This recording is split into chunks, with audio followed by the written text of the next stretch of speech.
नमस्कार.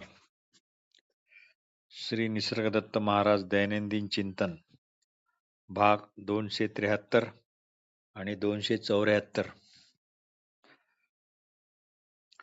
फना कर दो अपनी पहचान को, फना कर दो अपनी पहचान को, अगर चाहो जिंदगी में ऊंचाई. फना कर दो अपनी पहचान को, अगर चाहो जिंदगी में ऊंचाई. बीज भी जब तक गलता नहीं, बीज भी जब तक गलता नहीं, पौधा नहीं बन पाता. श्री निसर्गदत्त महाराज मी आहे किंवा आपण शुद्ध असणेपणाने आहो यातच राहायला सांगतात, यातच वस्ती करायला सांगतात. यालाच ते ध्यान वगैरे म्हणतात. असणेपणात असा हा त्यांचा महामंत्र आहे. त्यांच्या एकूण सर्व निरूपणामध्ये ध्यानाविषयी त्यांचे जे सांगणे आहे ते खूपच मार्मिक आहे. ध्यान करणे म्हणजे ध्यानाचा अजिबात अनुभव न घेणे होय. अजून एका ठिकाणी ते म्हणतात, स्वतःच्या सहवासात राहणे म्हणजे ध्यान. ते म्हणतात, माझे हे जे काही सांगणे आहे ते जर नीट लक्षात ठेवले आणि सदैव आठवणीत राहिले, फक्त आणि फक्त आठवत जरी राहिले, तरी तुम्हाला अजून विशेष काही करायची अजिबात गरज नाही. फक्त नीट लक्षात ठेवा. समजो अथवा न समजो, तर मग कुणालाही मांड्या घालून तासनतास ध्यानाला बसण्याची मुळीच गरज वाटणार नाही. मी चढणाऱ्या आणि उतरणाऱ्या समाधीची, मग चढणाऱ्या आणि उतरणाऱ्या समाधीची पण भुरळ मुळीच पडणार नाही. अशा या मेक ब्रेक समाधीचा अभ्यास करणारे व्युत्थान दशेत एकमेकावर खेचकताना, ओरडताना हमखास दिसतात. डोळे उघडे ठेवून सुद्धा तितक्याच तीव्रतेने आणि सहजतेने समाधीत राहता येते, जितक्या तीव्रतेने आपण डोळे बंद करून सहज समाधीत असतो. याला श्री रमण महर्षीचे उदाहरण देता येईल. श्री निसर्गदत्त महाराज यांचे म्हणणे फारच साधे आहे. ते म्हणतात, फक्त असा, शांत निवांत असा, असणेपणात असा, बिथरू नका, बुजाडू नका. डोळे मिटल्यावर जे काही दिसते किंवा दिसत नाही, त्या दिसत असण्याकडे किंवा जे दिसत नाही त्याच्या नसण्याकडे फक्त पाहत राहा. हेच दिसले पाहिजे, तेच दिसले पाहिजे, लवकर दिसले पाहिजे, खूप वेळ दिसले पाहिजे, या अपेक्षा भावात राहू नका. किंवा असे नुसते डोळे बंद करून काय मिळणार अशी याची उपेक्षा पण करू नका.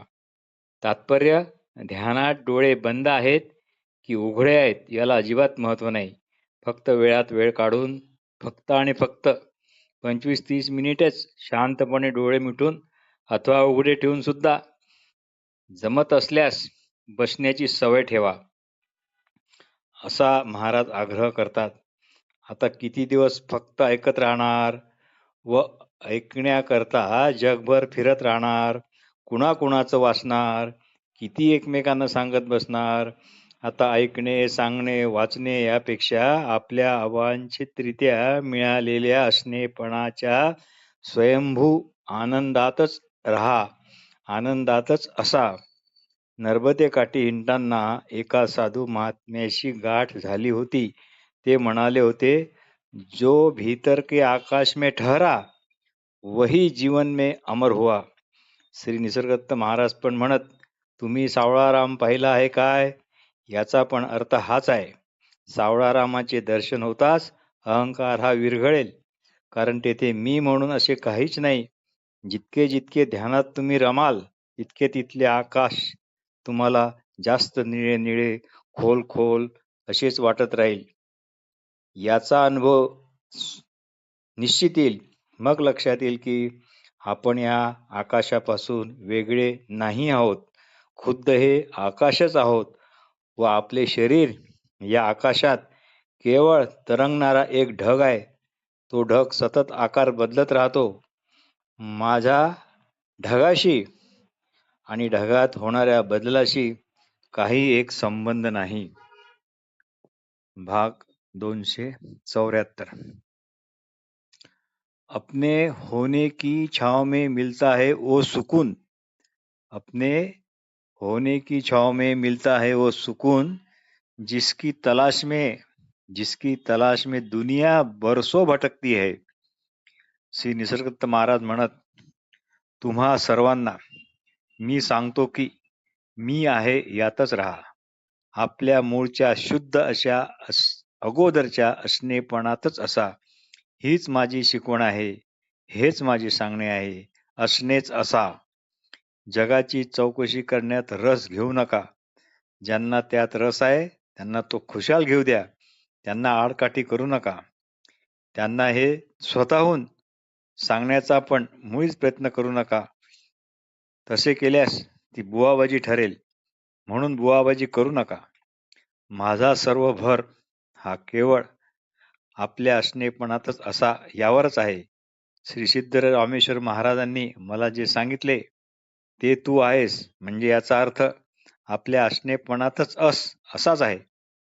मी 3-3.5 वर्ष जेव्हा वेळ मिळे, फुरसतीचा किंवा अन्य काढलेला वेळ असा धरून जास्तीत जास्त अशा प्रकारे मी आपल्या मूळच्या असणेपणात चिटकून राहण्यातच घालवला.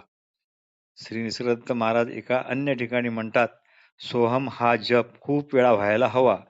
या कामी प्राणाला जुंपा व आपण खुशाल मोकळे राहून हा अजपाजप नुसता ऐका. मग तो तुमच्या नसानसात श्वासोश्वासात निरंतर आपोआप चालू आहे हे तुम्हाला लवकरच कळेल. यानेच तुमचे प्राण शुद्ध होतील. वास्तविक पाहता सर्व प्राणीमात्रांच्या ठिकाणी हा सोहम चा जप प्रकृती स्वतःच करून घेत आहे. फक्त याकडे लक्ष ठेवायची जबाबदारी आपली आहे. हा जप स्वतःहून करता येत नाही, तो सतत अवांछनीयरित्या चालूच आहे. फक्त आपले याकडे लक्ष पाहिजे, इतकेच काय ते. लक्ष पाहिजे असे म्हणण्यापेक्षा या अशा लक्ष ठेवण्याचे महत्त्व वाटले पाहिजे. असे महत्त्व जर मनापासून पटले तरच तुम्हाला लक्ष ठेवणे अगदी सुलभ होईल. असे समजा, हा अजपाजप जणू त्या प्राथमिक तत्वाची स्तुतीच आहे.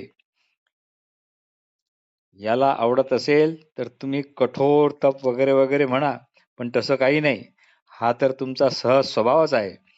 तात्पर्य आपले शुद्ध असणेपण हे मूळचे चैतन्यच असल्यामुळे त्यालाच चिटकून राहणे सोपे असते.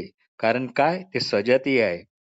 आणि असे लक्ष असले तरच हे जग आपल्या बाहेर आहे असा जो भ्रम आहे आणि जग हे स्वतंत्र आणि सत्तावान आणि वेगळ्या अस्तित्वाचे आहे व ते सुखदुःख हर्षविषाद ताणतणाव यांना कारणीभूत होणारे आहे, ही भ्रांती निर्माण होते.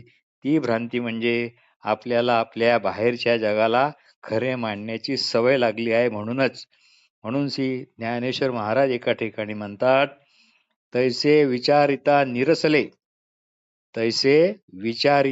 निरसले ते प्रपंच सहज सांडवले, मग तत्वता तत्व उरले ज्ञानी अशी. अर्थ स्पष्ट आहे.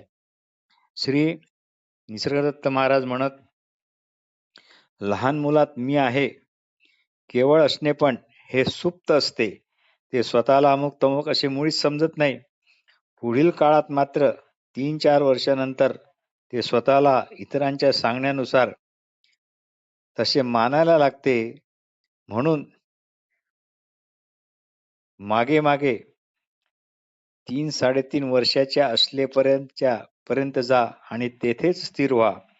आय एम दॅट पुस्तक जगाला उपलब्ध करून देणारे प्रसिद्ध ज्यू आत्मज्ञानी मॉरिस फ्रीडमन मृत्यूच्या समयी फारच आनंदात होते. खुद्द श्री निसर्गदत्त महाराजांनी आपल्या देवघरात इतर देवांच्या आणि महापुरुषांच्या सोबत त्यांचाही फोटा लावला होता आणि आदराने इतरांसारखीच फुले, माळा, अत्तरे वगैरे लावून ते त्याची रोज पूजा करीत.